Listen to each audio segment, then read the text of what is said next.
የአብይ ጾም ጉዞ ከየት ነው የሚጀመረው ነው? የአብይ ጾም ጉዞ የሚጀመረው ዘወረደ ነው። ዘወረደ ማለት ነው እሱ ዘወረደም ላይሉ ነው። ከሰማይ የወረደውን ክርስቶስን ይዘን የምንጀምረው። የአብይ ጾም መጀመሪያ ክርስቶስ መውረዱን መከተል ነው። መጾም ማለት አምላክ ሥጋ መሆኑን መከተል ነው ጾም።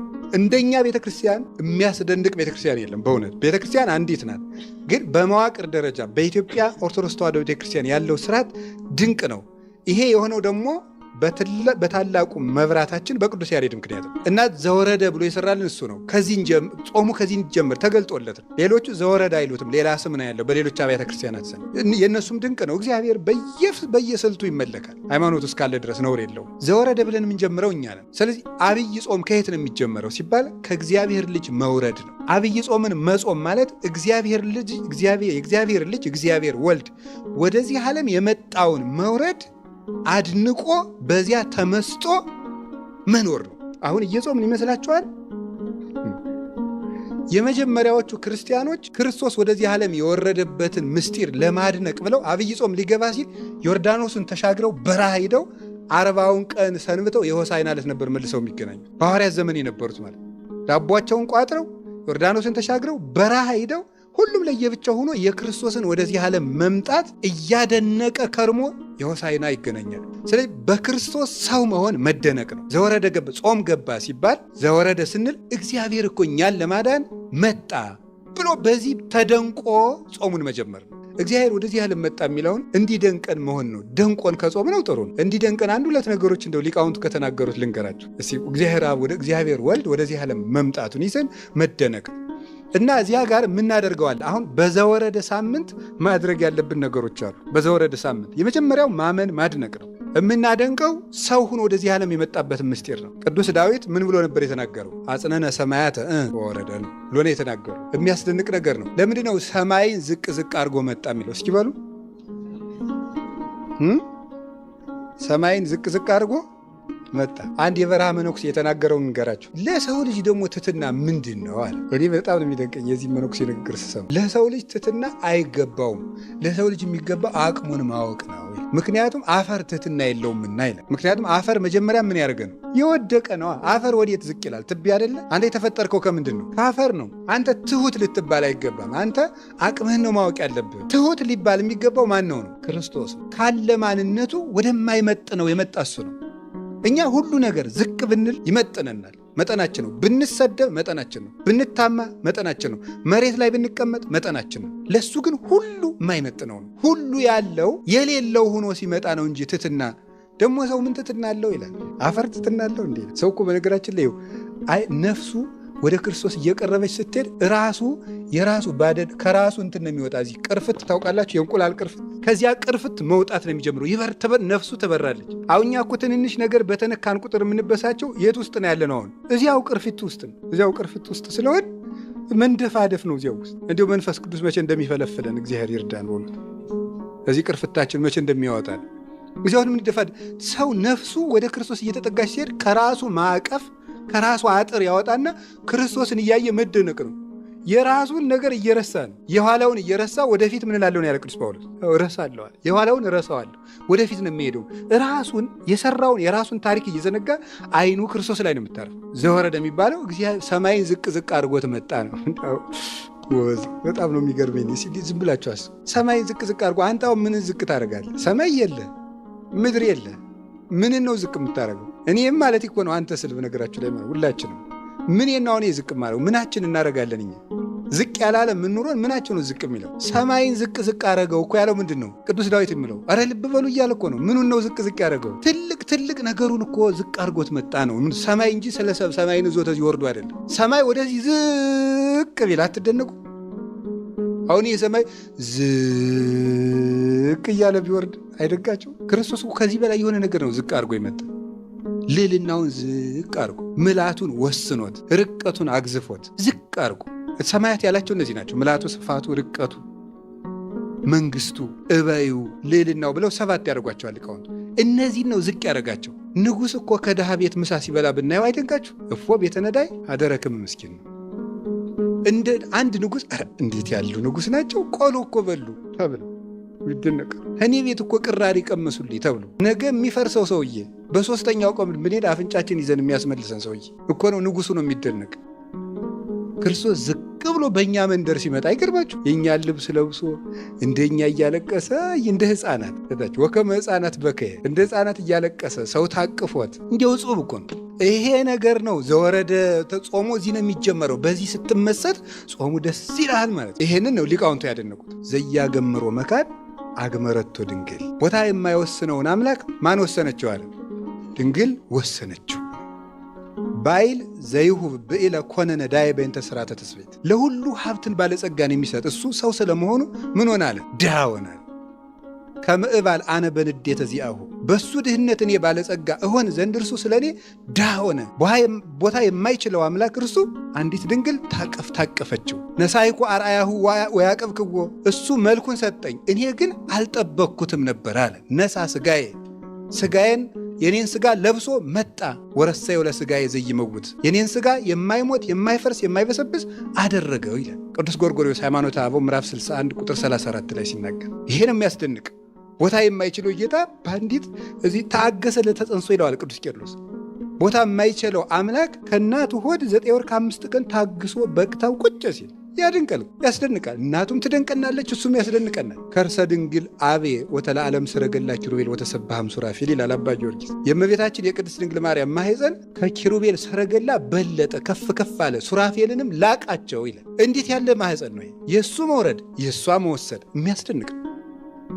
ቅዱስ ዮሐንስ አፈወርቅ እንዴት እንደሚል ደግሞ ምንተ እብል ወምንተ እነብብ እስመ ብሎ የመዋዕል ኮነ ሕፃነ። ቀዳማዊ እርሱ ሕፃን ሆኖ ታይቷልና ምን ልናገር እችላለሁ? ዘይነብር ዲበ መንበር ልዑል ወዘይትሊዓለም ሰማየ ሰማያት። ከሰማያት በላይ ባለ ሰማይ የሚኖር እርሱ ተወዴ ውስጥ ተጎል፣ በበረት ውስጥ እሱ ተጣለ። ስለዚህ ነገር ምን እናገራለሁ ይላል። ዘይትገሰጽ የማይያዝ እሱ፣ ዘይንበለ ሥጋ የሌለው እሱ ተገሰ በእደ ምድራውያን፣ በምድራውያን እጅ ተዳሰሰ እርሱ።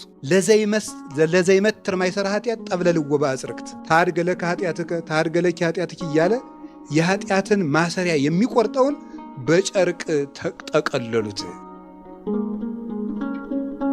ከማያልብሶ ለዘማሰነ ክብሩ ሀበ ክብር። ክብሩ የጠፋ አዳምን ክብሩን ያለብሰው ዘንድ ወለዘ ጠፋ ስባቲሁ ያልብሶ ስባተ። ጌትነቱ የተወሰደበትን አዳምን ጌትነትን ይሰጠው ዘንድ እርሱ ሰው ሆነ። ወለትይር ተቃል ይክሰቶ በየራ መድኃኒት። አዳም ከእኛ እንዳንዱ ሆነ ብሎ በምጸት ቃል የተናገረውን መሬት አንተ ወትገብ ውስተ መሬት ያለውን ያንን ሥጋ በባሕርይ አምላክነት ይገልጠው ዘንድ እርሱ ሰው ሆኖ መጥቷልና እንዲው ምን እላለሁ እንዲው ምን እናገራለሁ ይላል። ነሳ ሥጋዬ ወወሀበኒ መንፈሶ። የእሱን ሥጋ ለእኔ ወሰደ፣ የእሱን መንፈስ ደግሞ ለእኔ ሰጠኝ። ወወሀብኩ ሥጋዬ፣ የኔን ሥጋ ለተዋህዶ ሰጠሁት። ወነሳይክዎ መልሼ ቆረብኩት። ይሄንን አድርገልኝ። ወዘገብኩ ረብሐ ሕይወት፣ ብዙ ብዕል ክብርን፣ ጸጋን፣ የዘላለም ሕይወትን አገኘሁ ብሎ ይነገራል። ይሄን ነው ማድረግ። ቅዱስ ኤፍሬም ደግሞ እንዲህ ይናገራል። ሃይማኖተ አበው ቅዱስ ዮሐንስ አፈወርቅ ሃይማኖተ አበው ምዕራፍ 67 ቁጥር 17 ላይ ነው የተናገረው። ይሄን ቅዱስ ኤፍሬም እንዲህ ይላል። ኦ ለዝንቱ መንክር ዘይትሊዓል እምኩሉ ህሊና። ከህሊና ሁሉ ለራቀ ለዚህ ነገር አንክሮ ይገባል። ብእሲት ምድራዊት ወለደቶ ለእግዚአብሔር ቃል ዘኮነ ሰባ። ምድራዊት ሴት እመቤታችን ሰው የሆነ ቃልን እርሷ ወለደችው። ድንግል ወለደቶ ለገባሪሃ። ድንግል ማርያም ፈጣሪዋን ወለደችው። ወለሊሁ ፈጠረ ወላዲቶ። እርሱም እናቱን በጥንተ ተፈጥሮ በሐዲስ ተፈጥሮ አከናውኖ ፈጠራት። ነሳ ሥጋ እምኒሃ። ከእሷ ሥጋ ለበሰ። ወፈጠረነ ዳግመ አፍቅሮ ኪያነ። እኛን ወዶ በጥንተ ተፈጥሮ በሐዲስ ተፈጥሮ እንደገና ፈጠረን። እንዲህ ላደረገ አይደንቃችሁም? ምድራዊት ሴት አምላክን ታቅፈው ስታዩ እስቲ እግዚአብሔር ያሳያችሁ። አንበሳን በግ ታቅፋ በመንደራችሁ ብትመጣ አይደንቃችሁ? ይደንቃል እኮ። አሁን እኮ ታሪኩን ለምደነው ነው የማይደንቀን። አሁን ትልቁን አንበሳ በግ ታቅፋ እንዲሁ በዚህ ብታልፍ ወይ ግሩም አትሉ?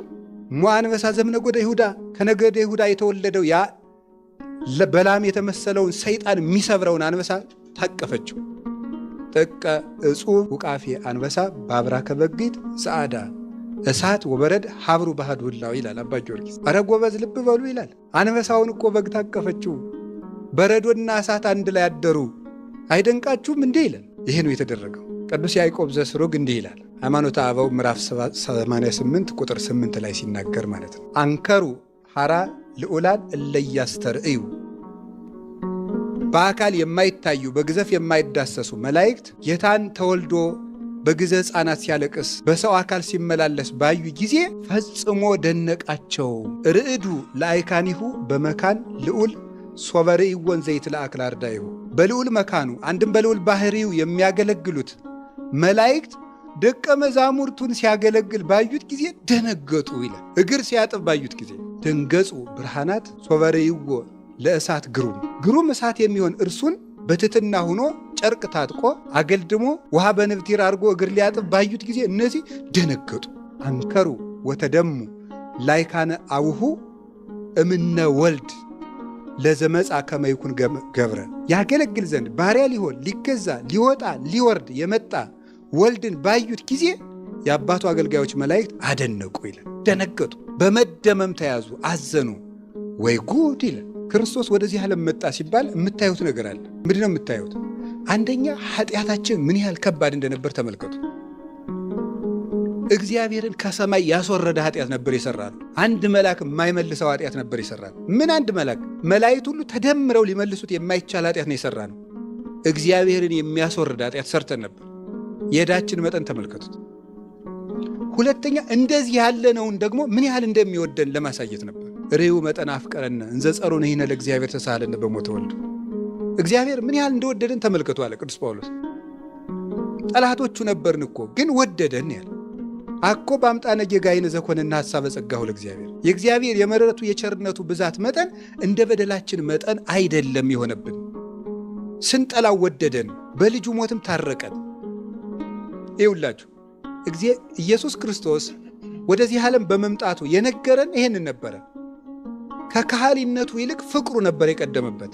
እንደ ግድ የለሽ ንጉሥ እና ምን ላርጋቸው ይሄን አድርጌላቸው ነበር እማይል ወይም ደግሞ እንደ ደግ ንጉሥም አይደለም ክርስቶስ። ደግ ንጉሥ የተጎዳውን አገር ወይም የተጎዳውን ሰው ልኮ ከተራበ እንኩ ቀል እርዳታ ስጧቸው፣ ከተራቆቱ እንኳ አልብሷቸው፣ ቤታቸውን ገፍ ከወሰዱ እንኳን መስሪያ ስጧቸው፣ ወራሪ ከመጣባቸው ሰራዊት ይልክላቸዋል።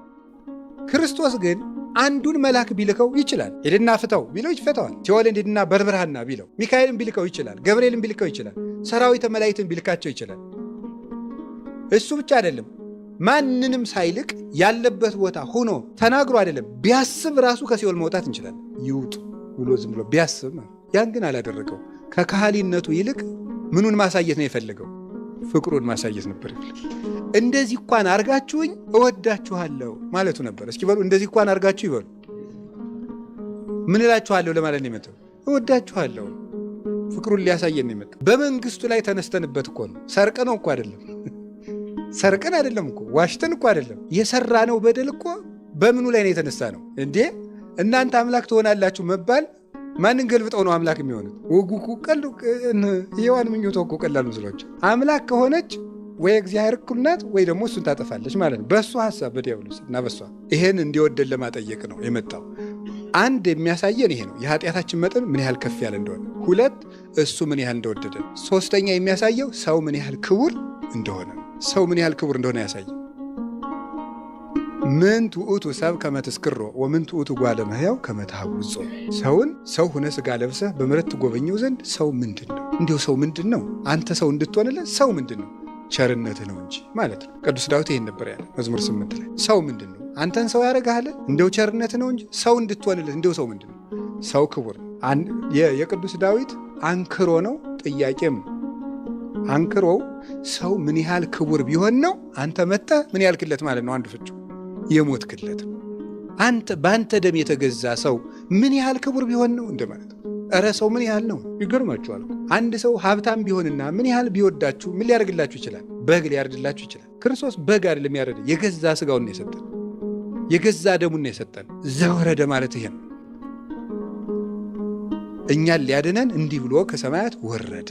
እንዴት እንደሄደ ተመልከቱት። ከልዑል መንበሩ መጣና የሴት ልጅ ለመሆን መጣ። በጣም ነው የሚያስደንቀው። አሁን እኛ ብሎ እናደርገዋል። የሴት ልጅ ሊሆን ነው የመጣው። ማኅፀኗ ሊያድር ጡት ፈጥሮ ጡት ይለምናል። ይገርማል እኮ። የፈጠረውን ጡት ለምኖ ይጠባል። በፈጠረው ጀልባ ለምኖ ይታዘላል። የፈጠረውን ውሃ ለምኖ ይጠጣል። ይህን የሚያደርግ እሱ ብቻ ነው። መጣና ሰው ሆነ። ከዚያ ምን አለ? በእናቱ ማኅፀን መኖሩ ማ ድንቅ ነው። እሷ ንጹሕ ንጽሕት ምንም ነውር የሌለባት ነው። እሱስ ጥሩ ነው ይሻላል። ተወልደ በተድላ መለኮት ብሏል ቅዱስ ያሬድ። ተወልደ በተድላ መለኮት ለመለኮቱ በሚገባ መለኮቱን በምትገልጥ በድንግል ተወለደ ማለት ለመለኮቱ ባህሪ ምልክት በምትሆነው እናት ተወለደ። ግን የሚደንቀው ከዚያ ደግሞ ወደ ከእናቱ ማህፀን ንጹሕ ከሆነችው ነበልባላዊት ሰረገላ ከሷ ወዴት ሄደ? ወደ ፍግ። የት ነው ያ? በረት ማለት ይገርማል። ይሄዳል። ከዚያ ወዴት ነው ሄደው? ወዴት ነው ሄደው? ጭራሽ ሰው መሆኑ ሲደንቀን ደግሞ የሰው እግር ሊያጥብ ሄደ። ይሄ እኮ ነው የሚገርም። እግር ሊያጥብ ደግሞ እንዲሁ ታጥቆ አሁን እንዲሁ አይደንቃችሁ? ምን ይደንቀናል? ምንም አይደንቀንም። እግር አጠበ። አንድ ጠቅላይ ሚኒስትር እግር እያጠበ በቴሌቪዥን ብናይ ኑሮ አንል ነበር። ምን እንዲሁ ጭራሽ እግር አጥቦ ነው እንዴ? ረኛ እንደምና ምናሸረግደው ነገር እግር ማጠብ እንዲሁ ታምር እኮ ነው። እግር ከማጠብ ደግሞ ምንድን ነው ያደረገ? በውርደት ወደ መሞት ነው ሄደው። ሰዎች የሚሞቱትን የመጨረሻውን የውርደት ሞት ወደ መሞት፣ ለሱ ግን ክብሩን ቀልጦበታል። ልብሱን አውልቆ ወደ መሞት ሄደ። ደግሞ ልብሱን ታጥቆ እግር አጠበ ብለን ሲደንቀን ልብሱን አውልቆ ወደ መሞት እርቃኑን ወደ መሰቀል ሄደ። ከዚያ ወደ መቃብር ወረደ። እስከ የት እንደሚወርድ እያያችሁት ነው። ወደ እመቤታችን ማኅፀን ከሰማይ ወረደ ብለን እንደነቀን፣ ወደ እመቤታችን ማኅፀን ወረደ ብለን እንደነቀን። ከዚያ እሷስ ድንቅ ንጽሕት ናት። የኃጥአንን እግር አጠበ። ሄደና ደግሞ ጭራሽ ልብሱን እስካውልቆ ምራቅ እስኪተፋበት ድረስ ወረደ። ከዚያ ደግሞ ጭራሽ እስከ መቃብር ወረደ። ግን በጌትነቱ ተነሳ። ዘወረደ ማለት ይሄ ነው። ይሄንን እያሰብን የምንጾመው ጾም እንዲህ የሆነውን ጌታ ለመከተል ነው የምንጾመው። ቅጣት አይደለም ጾም። ይህ ስጋችን ለመጎሰም ምናምን ለእሱ አይደለም ጾመው። ይሄ ፍቅር ነው የሚያጾመን። ከቃሉ ጋር ነች እና በዚህ በዘወረደ ሳምንት ምንድነው ማድረግ ያለብን? ትሁት መሆን። ምን መሆን ያለብን? ትሁት መሆን። ትሁት መሆን አይቻልም አላልክም ቅድም ብላችሁኛል። ይሄ የሊቁ መደነቅ ነው። እሺ የቅድሙ ትህትናን የመጨረሻ እንደውም ትሁት ምናምን ነኝ ብሎ እንዳያስብ ጭራሽ አውርዶ ለመፈጥፈጥ የተመስጦ መጨረሻ ነው እንጂ ትሁት ይኮናል። እና በዚህ ከዘወረደ እስከ ቅድስት ባለው ሳምንት ሁለቱን እሁድ ነው ዛሬ አንድ ላይ እያስተማርኩት ያለ በቅድስት ቀን ማለት። ምክንያቱም ሳምንትም ሌላ ጉባኤም ነበረ፣ ያ ችግር ነው። በዘወረደ ሳምንት የምናደርገው ምንድን ነው? ኧረ ዛሬ በኋላ ባደርግ ነው ችግር የለም። ሳምንቱ አልፎ ትሁት መሆን። እስኪ ትሁት መሆን በሉ። ትሁት መሆን። ዘወረደ ብሎ የሚጾም ሰው ትሁት መሆን አለበት። እንዲሁ በዘንድሮ አብይ ጾም ይህም ብናደርግ የምንመካው በምን እንመካለን? እውቀት ያለው በምን ይመካል? በማወቁ ይመካል። ዘር ያለው በምን ይመካል? በዘሩ ይመካል። የእናት አባቱን ዘር እየቆጠረ በሀገሩ በዘሩ ይመካል። መልክ ያለው በምን ይመካል? በመልኩ። አንዳንድ መልከኛ እንደውም መልኩን ሌሎች ሰዎች እንዲነግሩት ከፈለገ በደንብ ሰሞኑን አመድ መሰልኩ እናንተ ይላል። ምን ለማለት ይመስላችኋል? መልኩን በደንብ እንዲነግሩት፣ ኧረ እናቴ አንተ እያበራ ነው እንዲባል አይነት ወይም ደግሞ በቃ እንደዚያ እና መልክ ያለው በመልኩ ይመካል። ሀብት ያለው በሀብቱ ይመካል። ገድል ያለችው ደግሞ በምን ይመካል? በገድሉ ይመካል። በትንሹ ማለት በትንሹ አብሶ ከኛ የባሰ ሰው ካየንማ አይጣል አይደርስም። ትህትና ማለት ምን ማለት ይመስላችኋል? ሁልጊዜ እናገረዋለን። ትህትና ማለት ራስን ከማንም ሰው በታች ማድረግ ነው። ማንም የሚለውን አረፍተ ነገር ተመልከቱት፣ እዩት። ከማንም ሰው አሁን የእጅ ፓትርያርኩን ጫማቸውን ብስም ትህትና ነው? ልክን ማወቅ ነው። ህግ ነው ይሄ። ሲጀመር ርት ነው፣ ህግ ነው እንጂ ትህትና አይደለም።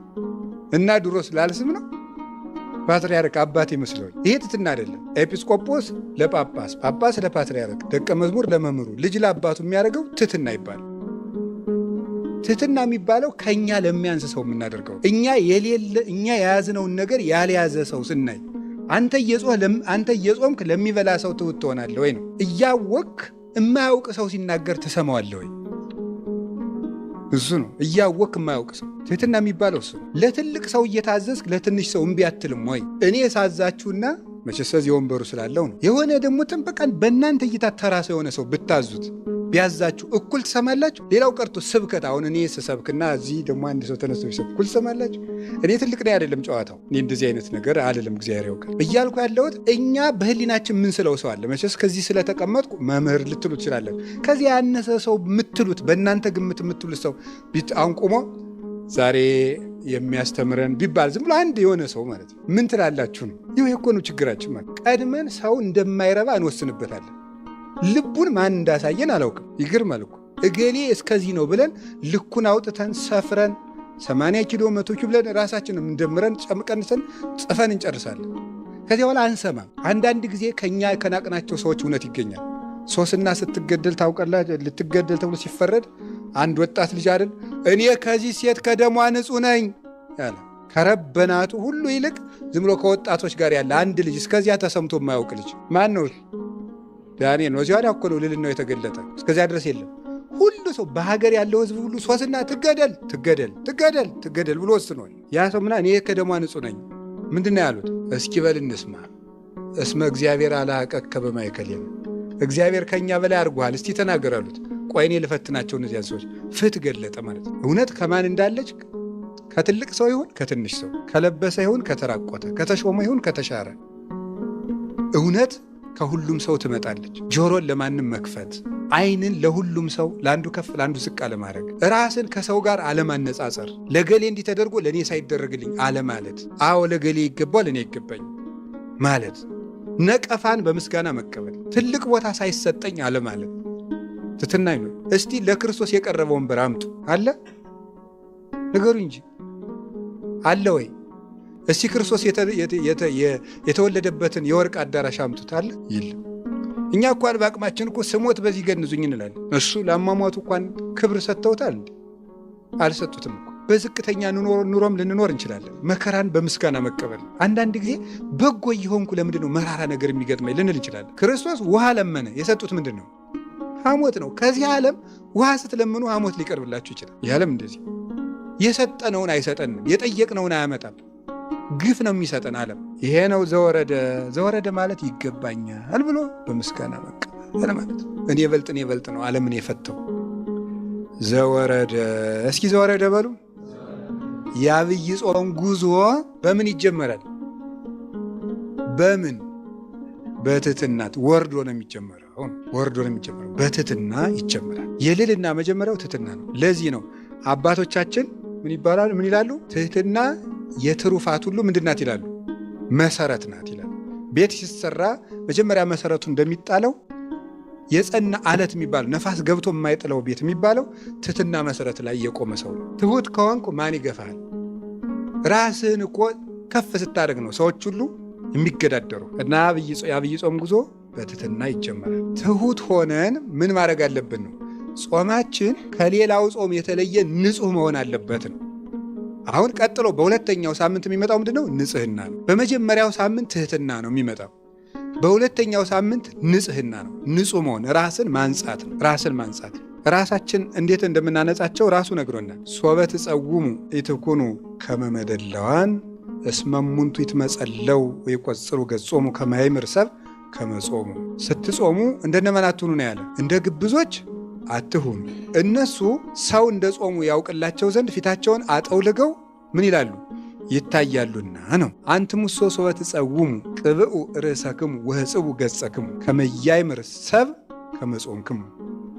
እናንተ ግን ስትጾሙ አለ ምን አድርጉ አለ? ራሳችሁን ተቀቡ፣ ፊታችሁን ታጠቡ፣ እንደዚህ አድርጋችሁ ጹሙ ነው። ሰው እንደ ጾማችሁ እንዳያውቅ ዘእንበለ አቡክሙ ዘበሰማያት ማእምረ ኅቡዓት፣ የተሰወረውን የሚያውቅ ከአባታችሁ በቀር ማንም እንዳያውቅባችሁ ራሳችሁን ተቀቡ፣ ፊታችሁን ታጠቡ።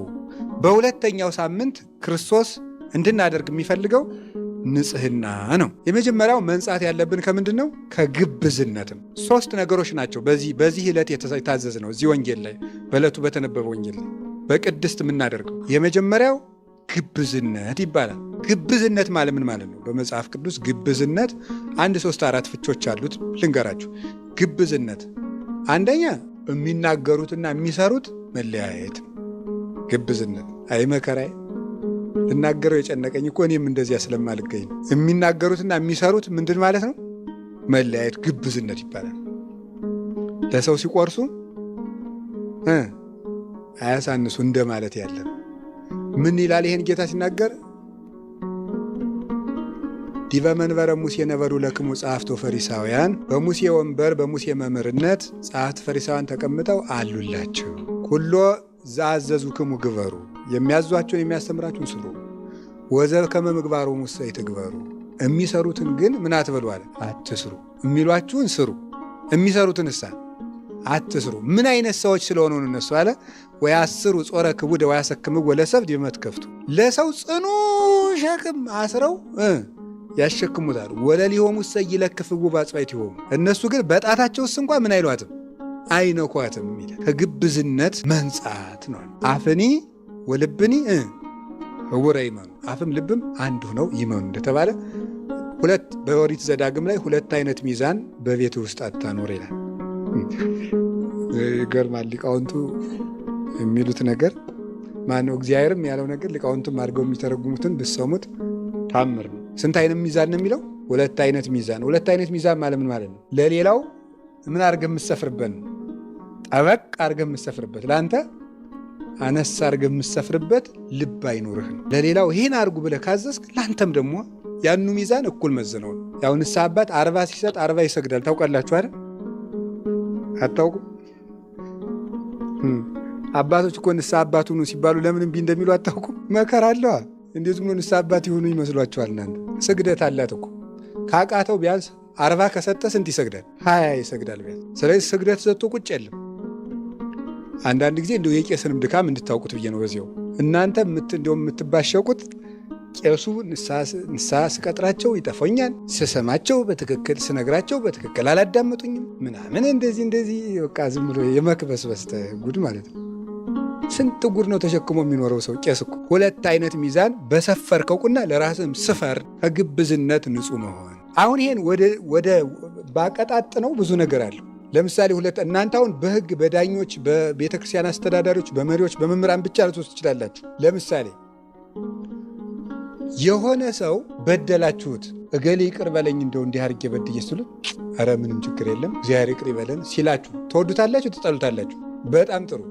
እናንተ በድላችሁስ ይቅር በሉኝ ሲል እምቢ ስትሉ ይሄ ምን ይባላል? 2 አይነት ምን ሚዛን ይባላል ማለት ነው። አንተን ይቅር ሲሉ ደስ ይላል። አንተ ይቅር በል ስትባል ይሄን አድርጎኝ እንደዚህማ እንዲሁ እሱ ጋር የምንለው ነገር አለን። ይህ 2 አይነት ሚዛን ነው። ለራስህ ሊያደርጉልህ የምትፈልገውን ለሌላውም አድርግ። አንተ ሲያደርጉብህ የሚሰማሃል ሌላውም ይሰማዋል። እንደዚህ አስብ። ይሄ ነው ግብዝነት ማለት። በዚህ ይመጣል በራሳችን ስናወርድ። 2ኛው የከንፈር አምልኮ ነው። የከንፈር አምልኮ ወይም የአፍ አምልኮ ነው። ዝህ ሕዝብ በአፍሆሙ ያመልኩኒ ወበልቦሙሰ ነዋሃ ይርህቁ እምኔ። ይሄ ሕዝብ በአፉ ምን ይለኛል? ያመልከኛል፣ በልቡ ግን ከኔ ፈጽሞ ምን ይላል? ይርቃል። ቅድም ተግባር ጋር የሚሄድ ነው። ይሄኛው ደግሞ አፍአዊ ነገር ላይ መጨነቅ ነው። አፍአዊ ነገር ላይ መጨነቅ፣ አፍአዊ ነገር ላይ በደንብ የምንጨነቀው በእውነቱ ማለት እግዚአብሔር በሚያውቀው አፍአዊ። ለምሳሌ በዓል ሲከበር ምን ይደረጋል መሰላችሁ? አይታችሁ ታውቃላችሁ? ከተማም እኛ እንኳን ገዳም እንኳን ዲኮሬሽን የለም ተመስገን። ግን ከተማ ምን ይደረጋል መሰላችሁ? ይሄ ምንድነው የሚፈነዳው ነገር? ፊኛ ይሰቀላል፣ ሰንደቅ ዓላማው ይሰቀላል፣ ድንኳኑ ያሸበርቃል። አሁን ጉባኤ ሲዘጋጅ ተመስገን ነው እንዳትናገሩ። ጉባኤ ሲዘጋጅ አሁን ከተማ በዚህ እንትኑ ተንጠልጥሎ ፊኛው ተንጠልጥሎ በዚህ ዲም ላይት ያደርጉበታል፣ በዚህ ይሸበረቃል። በዓሉ ሲከበር ምን እንትን አሁን ከተማ ቤት ራሱ ስታዩት ዛሬ እመቤታችን ናት ቄጠማ ይጎዘጎዛል። ጥሩ ነው። ፈንዲሻ የሚባላል ቆሎ እየተጎዘጎዘ እንደው ሰው የሚበላው አቶ ደግሞ የቆሎ ጉዝጓዝ ቆሎ ይበተናል። ምን ይደረጋል? በቃ ግድ የለም። ይሄ ምንድን ነው ሲባል ስለ አፍአዊ ነገር ምን እንላለን? እንጨነቃለን። ግን በዓሉ ከመድረሱ አስቀድሞ ዲኮሬሽን ሊሰራላቸው የሚገባ እነማን ነበሩ? እነዚህ ነበሩ። እነ ህሊና እነዚህ ነበሩ መዥጎርጎር የነበረባቸው በፍቅር በትትና በአንድነት በሰላም በእርቅ በዚህ እነዚህ ጽፍርቅ ብለው በዓሉ ሲመጣ የልብ እንቁጣጣሽ ሲሆን ነው ጥሩ። እነዚያ ናቸው መጌጥ የነበረባቸው። የለም እዚያ ውስጥ እኛንም ጨምሮ ማለት ካባው ላንቃው እንዲሁ እናቴ እንደው ቄሶቹ መርጌቶቹ መነኩሴው በቃ እንደዚህ ጽብርቅ ሲል በቃ እንደዚህ በዚህ መነሳነሱ መኩነሳነሱ በዚህ ከመስቀሉ ላይ እንትኑ ጥሩ ነው እኮ። ይሄ ሁሉ የሚደረገው ለማን ክብር ነው? ለወንጌል ክብር ነው አይደል? ለወንጌል ክብር ነው። ግን እስከዚያ ድረስ ጥምቀት ከመድረሱ በፊት ነጩ ካባ ካህናቱ አንጸብርቀው በዚያ ውስጥ እነ ዘረኝነት ከልብ ከተማውን እናቴ ወጣቱ አስፓልቱን በሳሙና ያጥበዋል። ታቦቱ ስለሚሄድበት ጥሩ ነው ለእግዚአብሔር ነው። ይሄ ዋጋ ያለው ነገር ነው። እውነቴን ነው። እኔ እንደውም የጥምቀት እንደውም መቼስ የቤተ ክርስቲያን ሰው ስለሆንኩ ታቦቱን መከተል ስለሚገባ ነው እንጂ ወጣቶችን እየተከተልኩ መዋል ራሱ ይናፍቀኛል። ደፋ ቀና ሲሉ በጣም ነው ደስ የሚለኝ። እውነቴንም ነግራችሁ እንባይን ያስመጡታል። በቃ ደፋ ቀና ለእግዚአብሔር ብለው እኮ ነው ያን ሁሉ የሚያደርጉት። በእርግጥ የጭንቅ ቀኖች ሰዎችም እነዚያ ልጆች ናቸው። እኛ ጠቃቅሰን ልም ነው፣ እነሱ ናቸው እሳት ሲነሳ የሚደርሱት። ግድ እና እኔ አሁን እነሱን አይደለም የነቀፍኩት፣ ግን አስፓልቱ ታጠበ። ይገርማችኋል። እኛ ግን እንደረከስ ቂም እንደቋጠርን ምን እንዳል አፋዊ ትኩረት ላይ አሁን ቤተ ክርስቲያናችን እዚህ ላይ እየበዛች ነው የመጣችው። ውስጣዊ ነገር ላይ መስማማት ላይ አንድነት ላይ ታቦት እኮ ተሸክሞ 30-40 ታቦት አንድ ላይ ወርዶ የጥምቀት ሲለያዩ እጅና ይነሳሳሉ። ደስ ነው የሚል ስታዩ ሲለያዩ። አሁን እኔ ጎንደር እያውቃለሁ፣ አዲስ አበባም እያውቃለሁ። ጥምቀት ተውሎ ታቦቶቹ ወደየመግቢያቸው 3-4 በዚህ መሄጃቸው ሲሆን እንደዚህ ይሉና እጅ ይነሳሳ። አሁን ያ በልብ ቢሆን ምን አለ? በቄሶቹ ቢኖር በመነኮሳቱ ቢኖር ወደ ላይ እንኳን ከባድ በእኛ ቢኖር እንደዚያ ቢኖር ኑሮ የውሸት ባናረገው ማለት ነው እምንለው ነገርና ይሄ በቃ ንጹም ጾመ ወናፍቅር ቢጸና ብለን ሲያበቃ ይል እና እንግዲህ አፋዊ ነገር አሁን በዓላት ሲመጡ ባለተራ ደብር የሚያወጣውን ብር እግዚአብሔር ይወቁ።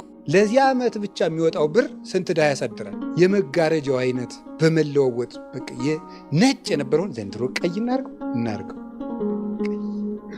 የሚቀጥለው ዓመት እናርገው ጥሩ ነው ውስጡ ይሁን። እኔ አሁን የሚቀድመው ይቅደም ነው እንጂ ይሄ ሁሉ ነውር ነው አላልኩም። ለእግዚአብሔር እንኳን ጨርቅ መጋረድ እንዲሁ ልባችንስ ቢጋረድ ያንሰዋል እንዴ ለእግዚአብሔር? ምን የእኛ ስጋ ራሱ እንዲያለ ዝም ብሎ እስፋ ስጋዬን ልዘርጋልን ያለ ቅዱስ ዳዊት ስጋዬን ልዘርጋው እንዴ በምድረ በዳ ነው ያለ። እንዲያስ ብናረገው ምን አለ? እንዲሁ እጀስ ተወጥሮ መጋረጃ ቢሆን ለእግዚአብሔር አይበዛበትም። የሚቀድም ግን አለ ነው። ዋናውን ትተነዋል። ዋናውን ንጽህና መደሉ ቅድመ እጽቦ ለጽዋ ወለጻይል እንተ ውስጡ። አንተ መደሉ አንተ ግብዝ አስቀድመህ ጽዋውን ምኑን እጠበዋል? ውስጡን እጠበው። ከዚህ በኋላ አፋውን ታጥበዋለህ። ውጫዊ ንጽህና ላይ ብቻ ትኩረት ማድረግ፣ ውስጣዊ ነገር ላይ ምንም።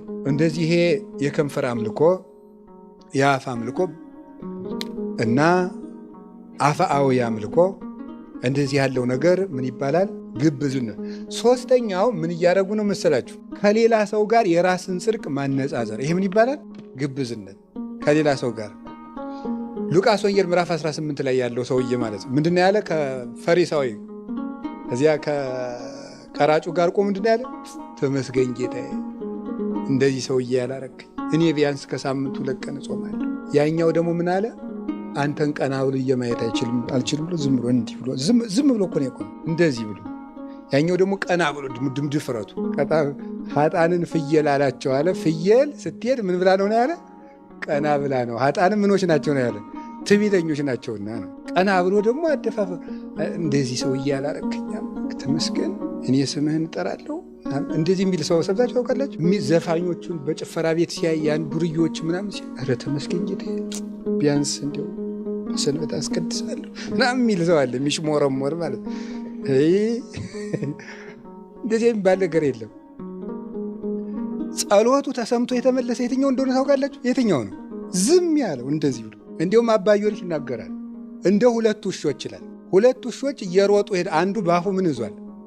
እንጀራ ይዟል። እንጀራ ይዞ አንደኛው ሊቀመው ሲሮጡ ወንዝ ላይ ይደርሳል። ወንዝ ላይ ሲደርስ እንጀራ ያዘው ውሻ ሲያይ ምን ውሻ የምን ውሻ ነው? ደግሞ እንጀራ ይዟል። ሌላ መስሎት የሌላ ውሻ እንጀራ ሊቀም ሲል የራሱ ሲወርቅ ማለቀም ያደርገዋል። ይሄኛው ሰው ቤቱን ምን ብሎ ተረጎመው? መመጻደቅን ተንኮልን ምናምን ይዞ ቤተክርስቲያን ውስጥ የሚጸልይ ሰው አለ። የደንቆሮ አምላክ ይቅር በለኝ ብሎ ደግሞ እንዲህ ያለው ሰው አለ። የጸሎቱን ዋጋ ማን ይዞት የሚሄድ? ያኛው ውሻ ነው ይዞት የሚሄድ። ቤተክርስቲያን ውስጥ ቁሞ ራሱ ሌሊቱም ሙሉ ቀጥ ብሎ እየጸለየ ተመጻዳቂ ከሆነ የጸሎቱን ዋጋ ማን ይዞ ይሄዳል?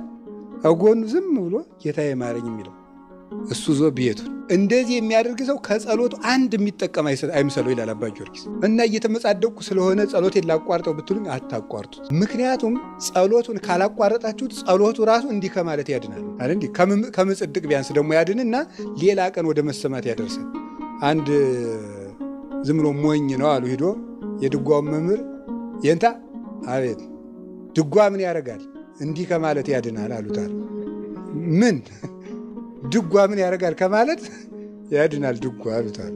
ስለዚህ ዝም ብለን ስንጸልይ ከምን እንድናለን? ከእንደዚህ ያለ መመጻደቅ እንድናለን። ስለዚህ ግብዝነት የሚባለው ይሄ ነው። ራስን ከሰዎች ጋር እያነጻጸሩ ከነገሌማ እኔ በቁርጡ እኔ ያልሻል። አሁን እንዳለ የኢትዮጵያ ምዕመን በሙሉ ተመጻዳቂው ነው። የመጨረሻ እናንተ ጳጳሳት፣ እናንተ ወዳሞች፣ እናንተ ቄሶች፣ እናንተ መነኮሳት እኛ ለፍተን እኛ ምን ትስብለን ወይ ግሩም ነገር እንዲሁ እኮ ይገርማል እኮ። እና ትናንት መጥቶ እኮ እንደዚህ የሚበጠብጠው ማለት ነው። ጳጳሱን ስለጸደብክ የምትጸድቅ ይመስላል። እግዚአብሔር እኮ ጠበቃ ቆምክልኝ ሊል፣ መነኩሴውን ሰደብክልኝ፣ ቄሱን ሰደብክልኝ ብሎ እግዚአብሔር የቤተ ክርስቲያን ጠበቃው ሊል ነው አይደለም። የራሳችን ኑሮ ዝም ብለን አባ ሙሴ መነኮሳት ተሰበሰቡና አንድ ቀን አንድ መነኩሴ በድሎ ተገኝቶ በእሱ ላይ ልንፈርድ ነውና ና ስብሰባውን አሉት። አልመጣም። መጨረሻ ላይ በግድ ሲዘበዝቡት ምን አደረገ መሰላችሁ? በቀዳዳ ከረጢት አሸዋ ተሸክሞ እያፈሰሰ ዞቱን ተሸክሞ መጣ። ምን ሆነ ነው አባ ሲሉት የኔ ኃጢአት እንዲህ ብሎ እየፈሰሰ እኔ በሰው መፍረድ አልችልም። ሰው እንደዚህ ይላል እንጂ ጭራሽ ደግሞ አፋችን ወደ ላይ ዝም ብሎ አንድ የቤተ ክርስቲያን ምሁር እያስተማረ ጳጳሱ ከጎኑ ተቀምጠዋል። ምን አለ መሰላችሁ? ዛሬ ጳጳሱ ተቀምጠው እኔ በማስተማሬ ምን ያህል ደስ እንዳለኝ አታውቁም ማለት ትዕቢት አይመስላችሁም? አይደለም። ምክንያቱም የምናገራትን እያንዳንዷን ቃል ጳጳሱ እየባረከልኝ ነውና ብሎ ነበር ያስተማረው ማለት። እንደዚያ ብሎ ነው ማሰብ የሚገባው። የክርስቶስ እንደራሴዎች እኮ ናቸው። ብድግ ብሎ ሰው ማጥረግረግ ደግሞስ ተሰዳድበን ገመናችንን አውጥተን ቤተክርስቲያን የምናድናት ይመስላችኋል? አይደለም። ሰርተን ነው ቤተክርስቲያን የምንጠብቃት። ሰርተን እንጂ ተነቃቅፈን የምንጠብቀው ነገር የለም። ስለዚህ አሁን እኔ የምነግራችሁ ምንድነው? ግብዝነት የራስን ኃጢአት አስቀምጦ የሰውን ኃጢአት ሲለቅሙ መዋል። እንዲያውም እንደዚህ ያለ ሰው ምን አይነት ሰው ነው ይባላል መሰላችሁ? በሰው የሚፈርድ ሰው፣ የራሱን ኃጢአት ትቶ በሰው የሚፈርድ ሰው የክርስቶስን ስልጣን የቀማ ከሃዲ፣ የክርስቶስ ተበላላጭ ወረኛ ንጉሥ ነው ማለት ነው። አብሳን ወኩሎ ኩነኔው አወፈ ወለወልድ አብ እንኳን መፍረድን ለልጁ ሰጠው ተብሎ ሳለ አንተ በሰው የምትፈርድ ከሆነ የክርስቶስን ስልጣን ቀምተሃል። የመፍረድ ስልጣን ያለው እሱ ነውና ይላል። ዜና ላይ አባቶች እንዲህ ብለው ነው የተናገሩ። ስለዚህ ከግብዝነት እግዚአብሔር ያወጣል። ሌላ ደግሞ አለ። ሌላው ደግሞ ምንድን ነው? ትልልቁን መዋጥ፣ ትንንሹን ማጥራት። ትልልቁን መዋጥ፣ ትንንሹን ማድረግ ማጥራት። ጻጾታ ትነጥፉ ገመለ ትውህጡ። ግመል ትውጣላችሁ፣ መርፌ ምን ትላላችኋል? ታጠራላችኋል፣ መርፌ ትለቅማላችሁ አላቸው። ይሄ ነው አንዱ ግብዝነት የሚባለው። ትልቁን መዋጥ ማለት ምን ማለት ነው? ለምሳሌ በትንንሽ ነገሮች ምን እናደርጋለን? እንጣላለን። ትልልቅ ነገሮችን ግን ትተናቸዋል። አሳ ይበላል አይበላም? በጾም አይበላም። መልሱ ይሄ አይበላም። ቅዱስ ጳውሎስ ምንድን ነው የአሳ ስጋ ምንድን ነው ያለ? ሌላ ነው አይደል? የአሳ ጎመን አላለም። የአሳ ምንድን ነው ያለ? ስጋ ነው። ስጋ ነው፣ አይበላም። ግን ይበላል አይበላም? ጉዳይ ራሱ ማምጣት። ወደ ቤተክርስቲያን የቤት ስራ ማምጣት በራሱ ስንት ጉዳይ ያላትን ቤተክርስቲያን፣ ስንት መከራ ውስጥ ያለችውን ቤተክርስቲያን ትንንሽ ጉዳዮችን ይዞ መምጣት። ጾሙ በ14 ነው የሚገባ በ15 በቃ ከጾም ከ14 12 ጀምረ ጾም ምንድን ነው በ15 በ14 እያሉ መጨቃጨቅ። ራሱ ቅዱስ ሲኖዶስ የወሰነው ውሳኔ አክብሮ መቀበል አንድ። ኧረ ጾም አንሶኛል ካል ህዳር 1 ጀምረ ጾም። በዚህ ነው የሚገባ። ይሄ በራሱ ግመልን መዋጥ ነው። ይሄ ቤተ ክርስቲያን የቤት ስራ ውስጥ ናት፣ መከራ ውስጥ ናት። ስደት እየተሰቃየች ነው ያለችው። በብዙ ሰዓት እየተጠበሰች ነው። አይን ያለው ሁሉ በቀይ አይኑ የሚያይ ቤተክርስቲያን ነው። እግር ያለው ሁሉ የሚፈጥን እሷን ለማቃጠል ለማጥፋት ነው። በዚች ቤተክርስቲያን ላይ መከራ አንሷት ነው ወይ? ሐሳብ እያመጣን መከመር፣ ሐሳብ እየመጣን መከመር። ኧረ ሌላም በጣም ብዙ ነገር ነው። በቃ እንደው ዝም ብሎ እንትን የማይባል ነገር የለም። ለመክሰስ ስባት ይባላል ብሎ ሊጠይቅ ይችላል። ሰው ነው ለምሳ ብቻ ነው ሰው እኮ መከረኛው ነው። እንደው ሰው ያልገባው መከራ የለም። አሁን ይህ ሁሉ ምላችሁ ለምንድን ነው? እንደው ችግር አላጣንም፣ እባካችሁ ችግር አላጣንም። በትንሽ ነገር መጨቃጨቅ፣ ትልቅ ነገር እያለን፣ ትልልቅ ጉዳይ እያለብን፣ ትልቅ ዓላማ እያለን፣ ትልቅ ጉዞ እያለን ፊታችን ላይ ዘንዶ አፉን ከፍቶ እየጠበቀ በትንንሽ ነገሮች እየተባላን ቤቱን ማቁሰል፣ ቤቱን መፍታት ጉዳይ አጣን። እኛ እኮ መከራ ያጣን ሰዎች ነን። እኔማ አሁን ሳየው ምን ማለት እንደሆነ ገብቷቸዋል። መከራ ቸገረኝ እኮ ነው ይሄ ማለት። ሰይፍ እያለቁ ወንድሞቻችን እህቶቻችን እየታረዱ እየሞቱ ዛሬ ያየነው ነገ እያጣ ነው። በድንግድ መጨቃጨቅ እና ይሄ ነው። አንድ ቅዱስ ጻድቅ ነው ከበረሃ አባቶች አንዱ እና ምንድነው የሚለው ወንድምህ ቤተ ክርስቲያን ውስጥ ንባብ እያነበበ ንባብ ሲያበላሽ ስትመልሰው የሚቆጣ ከሆነ ቶ ንባቡን አንተ ዝም ብለህ በልብ እየመለስክ ስማ ይል። ንባቡን እንዳይነጥብ አንተ በምን መልሰው ነው? በልብ እየመለስክ ቶ ዝም ብሎ እንደ ፈረስ ይጋልብበት። ያያችሁ ለፍቅር የሚከፈልን ዋጋ እያለው ቃል እግዚአብሔር እንኳን እያበላሸ ቢሆን የሚቆጣ አይነት ሰውዬ ከሆነ ምን በለው ነው ቶ። አንተ ግን ቀለሙን በልብ መልሰው ነው። እስከዚህ ድረስ ነው ለሰው የምንጠነቀቀው እና ጉዳይ አድርገን መጨቃጨቅ እንትን አይባል እንትን ይሄን በለው ይሄን። እግዚአብሔር እንግዲህ ለትልቅ ነገር እንድናስብ ይርዳል።